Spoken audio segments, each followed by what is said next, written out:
Salut mon ami de fille, salut mon chum de gars. Là, je te parle, je sais même pas si je suis correct au niveau des yeux. Là, si je te regarde pas des yeux, là, excuse-moi. On est le 26 décembre, je pouvais pas attendre, je voulais te parler, je voulais te montrer, je voulais te dire que j'ai même entendu un poisson sauter en arrière. Peux-tu croire ça? Les années suivent, ça ressemble pas. L'an dernier, on gelait. Et c'est ça que je suis venue faire avec toi aujourd'hui. Je voulais que, ensemble, on est le 26 décembre. Noël vient de passer et on s'en va vers 2016. Je ne sais pas si t'es comme moi, mais quand arrivent ces moments-là, je deviens soit un petit peu nostalgique, puis je regarde l'année qui vient de se passer, puis je me dis, OK, qu'est-ce que j'ai à apprendre de ça? Est-ce que les résultats sont ce que je voulais que ce soit? Ou si pas pantoute? Ou si c'est une année que je veux enterrer? Ou si, non, il y a eu des bons coups cette année. Il y a eu des bonnes choses. Depuis quelques années, tu le sais, je travaille en stratégie de changement. J'ai étudié beaucoup. Je suis allée vivre des choses. J'ai changé beaucoup de choses dans ma vie, surtout dans ma façon de penser. Et ma vie, tranquillement, prend des allures de fête, des allures d'accomplissement, des allures de réalisation qui, moi-même, des fois, je me suis dit, sacrifice, ça se peut-tu? Ma vie change. Je réalise des choses, puis c'est de ma faute. C'est-tu pas assez extraordinaire? Alors, d'ici à ce que 2016 arrive, ça te tenterait-tu qu'ensemble, on prépare cette année-là et qu'on laisse partir 2015? Pour ça, j'ai décidé de te faire un petit cadeau. Je voulais te remercier d'abord d'avoir lu mon livre, L'infini des possibles, et ça me fait chaud au cœur que tu m'aies envoyé tes commentaires. Et de savoir que ce livre-là t'a plu, toi qui es un gars ou toi qui es une fille, et que ça a fait du bien dans ta vie, pour moi, c'est extraordinaire ce que tu m'as fait vivre cette année. Alors, je voudrais t'offrir des petits passages de ce que sera le deuxième livre, qui a été écrit, qui a été inspiré des lois universelles. Pourquoi? Parce que c'est la seule façon de vivre. Parce que la vie, c'est pas magique. La vie, c'est pas une baguette magique. La vie, c'est pas un destin. La vie, c'est ce que tu en fais. C'est ce que tu décides d'en faire. Puis c'est aussi d'être en accord avec les lois de la vie, avec les lois de la nature, avec les lois de l'univers, d'où on provient, toi puis moi. Alors, je voulais te lire des petits passages à chaque jour jusqu'à la fin de 2015 pour qu'ensemble, on puisse, dans notre tête, je dirais un mot anglophone, là, reframer, replacer comme faut, remettre dans les bons tiroirs notre façon de voir les choses pour s'attirer et créer la vie qu'on veut et arrêter de subir la vie qu'on veut pas. Alors, laisse-moi te lire la première loi universelle qui, moi, a changé ma vie et continue à le faire, et qui est la première chose à travailler aujourd'hui. Alors, c'est la loi de la pensée. La pensée est un élément subtil. Là, je te lis là, en ce moment. Je suis sur mon iPad ici. La pensée est un élément subtil, c'est une force factuelle, une substance aussi réelle que l'électricité, la lumière ou la chaleur. C'est pas parce qu'on ne peut la voir que cette force est inexistante. Des preuves scientifiques nous démontrent que l'esprit est une batterie d'énergie plus grande que tout élément connu. Une force qui crée continuellement, comme une terre fertile. Chaque pensée est une semence qui produira une récolte équivalente. Si vous semez des graines de doute, il poussera du doute.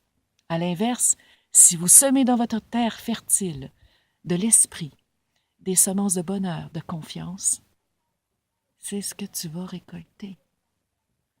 Et cette loi fonctionne dans les deux sens, ma chum, mon chum. Celui qui émet des pensées d'échec ou de pauvreté fait graviter ces conditions-là vers lui. C'est tough un peu de se rendre responsable. On n'est pas responsable de tout ce qui nous arrive, on est responsable de comment est-ce qu'on réagit à tout ce qui nous arrive. Alors, tout ce qui t'est arrivé en 2015, t'as réagi d'une telle façon. Des fois, c'était la bonne, et là, tu gardes ça. Des fois, c'était pas la bonne, et là, t'en tires tes leçons. Puis tu dis, ben là, la prochaine fois, je ferai plus ça, parce que ça, c'est pas un bon résultat. Mais je vais trouver la façon de faire pour aller m'attirer des bons résultats. Tout est une question de pensée. Et ça m'amène à la deuxième loi, qui est la loi de l'abondance. Ça, celle-là, tu la connais. Mais il y a un petit twist qui fait que tu dis, je vais beau y croire, mais moi, l'abondance dans ma vie, je ne l'ai pas encore. Comment ça se fait? Comment ça se fait? J'ai l'impression que je fais tout, puis je pense bien, puis il y a quelque chose qui ne se passe pas. Ou j'arrive pas à réaliser, ou ça peut être plusieurs choses. Ça peut être plusieurs raisons. D'abord, on a toute notre histoire derrière nous autres et on en a décliné plusieurs croyances. Puis tu as acheté aussi les croyances de tes parents, puis les croyances qui durent de génération en génération, les croyances que nous offre aussi la société, qui dit que ça va mal, qui dit que tu peux pas avoir tout ce que tu veux dans la vie, etc. Moi, je vais te dire c'est quoi la loi de l'abondance, ce que j'en comprends par rapport à la loi universelle. On dit d'abord que tout ce qui est autour de vous a été créé 2 fois, hein? Une fois dans la pensée de l'homme et ensuite dans sa matérialité. Aussi, toute pensée qui répond aux besoins de l'homme peut se matérialiser. Puis dis-toi bien, ma chum, là, puis mon chum, là, que ce que tu as voulu dans la vie, là, quand tu l'as voulu, tu as pris les moyens pour, tu les as réalisés. Hein? On s'entend-tu? Et des fois, quand on a beau y croire, puis on dit, voyons, pourquoi ça ne m'arrive pas? Bien, c'est parce qu'il y a quelque chose à l'intérieur de notre tête, un pattern, une croyance qui fait qu'on se bloque soi-même. Et des fois, bien, ça prend du monde pour t'aider à y trouver. Si jamais tu veux, je suis là. Plug. Alors, l'abondance n'est pas constituée de ce que l'homme possède, mais de ce que sa conscience lui permet d'avoir. Ça a été un shift pour moi dans ma vie. L'abondance que tu as dans ta vie en ce moment, c'est celle que tu te permets d'avoir, tu comprends-tu? Si tu élèves tes pensées et tu te mets à te dire que tu pourrais te permettre d'avoir plus, il va arriver plus, ma chum, mon chum. C'est une loi. C'est comme ça dans la nature. Tu te rends compte que la petite pousse qui est dans la terre, là, elle se lève pas le matin et elle dit « Ouf, ça me tente pas de pousser le matin parce que je suis pas assez belle, je suis pas assez fine, je suis pas assez bonne, je suis pas assez intelligent. » Elle pousse vers son soleil.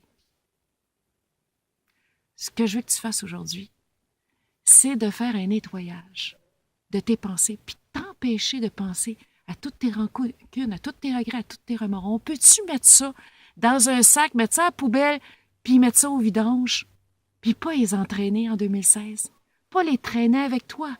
Commence tout neuf, commence propre dans ta tête et fais de la place à ce que un petit peu plus d'abondance rentre dans ta vie.